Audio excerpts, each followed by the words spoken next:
अजातशत्रु मगध के हर्यक वंश का शासक था। इसने 492 से लेकर 460 बीसी तक शासन किया था। अजातशत्रु ने अपने जीवन काल में बहुत सारी विजयें की थीं और इन्हीं विजयों के कारण ही यह इतिहास में प्रसिद्ध है। अजातशत्रु के पिता का नाम बिंबिसार था। बिंबिसार की हत्या करके ही अजातशत्रु ने मगध के सिंहासन को ग्रहण किया था।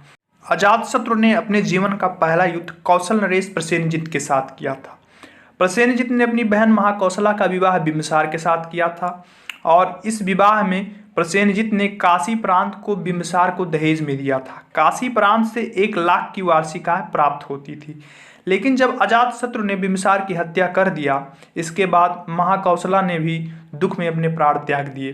बहन और बहनोई की मृत्यु के कारण प्रसेनजित बहुत दुखी हुआ और उसने काशी प्रांत को अजातशत्रु से छीन लिया। इस बात पर अजातशत्रु बहुत क्रोधित होता है और वह प्रसेनजित के ऊपर आक्रमण कर देता है। इस युद्ध में प्रसेनजित पराजित होता है और भागकर अपनी जान बचा लेता है। लेकिन फिर दोबारा प्रसेनजित अजातशत्रु के ऊपर आक्रमण कर देता है और इस युद्ध में प्रसेनजित विजयी होता है और अजातशत्रु पराजित करके बंदी बना लिया जाता है।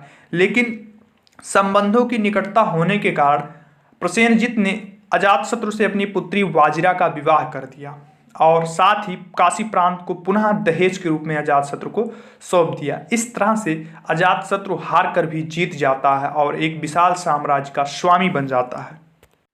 अजातशत्रु ने अपने जीवन का दूसरा भयानक युद्ध वज्रसंघ के साथ किया। वज्रसंघ 8 राज्यों का संघ था और इन 8 राज्यों में सबसे शक्तिशाली वैशाली के लिच्छवी थे।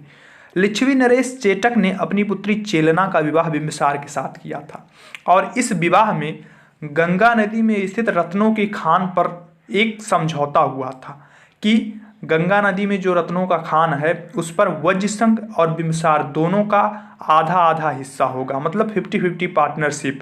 लेकिन जब बिंबिसार की हत्या अजातशत्रु ने कर दिया, उसके बाद वज्रसंघ ने गंगा नदी में स्थित रत्नों के खानों पर अपना पूर्ण रूप से नियंत्रण स्थापित करने का प्रयास किया। इस पर अजातशत्रु बहुत क्रोधित होता है और अजातशत्रु अपने मंत्री वत्सकार को महात्मा बुद्ध के पास भेजता है कि तुम जाओ और महात्मा बुद्ध से पूछो कि वज्रसंघ को पराजित करने का क्या उपाय है, क्योंकि वज्रसंघ बहुत ही शक्तिशाली थे। इस पर महात्मा बुद्ध वत्सकार से कहते हैं कि जब तक वज्रसंघ में एकता होगी तब तक उनको पराजित नहीं किया जा सकता है। इसके बाद वत्सकार कई वर्षों तक वेश बदलकर वज्रसंघ में रहता है और वज्रसंघ में फूट डालकर फिर वापस लौटकर अपने शासक अजातशत्रु के पास आता है।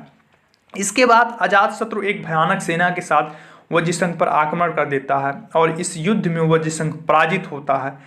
अजातशत्रु ने इस युद्ध में रथ मूसल एवं महाशिलाकंटक नामक 2 महाविनाशकारी अस्त्रों का प्रयोग किया था। ये दोनों अस्त्र बाहुबली मूवी में दिखाए गए हैं।